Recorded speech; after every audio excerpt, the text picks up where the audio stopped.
tapedza Zoom meeting, takuda kupedza Zoom meeting yedu, lesson yedu. Saka ndinoda kukupai homework. Handiti here vana? Jaden, chimbomirai kutamba, handiti?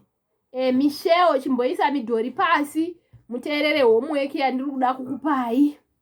Ndinoda kuti unonondinyorera tsumo dzako 5.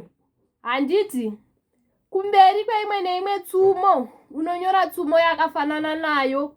Saka zvinoreva kuti uchauya netsumo 2 dzinoreva zvakafanana semuenzaniso.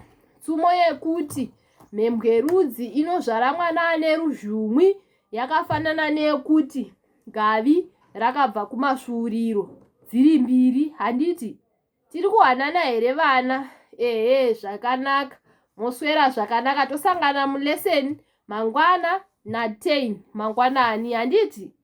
Bye bye vana. Moswera zvakanaka.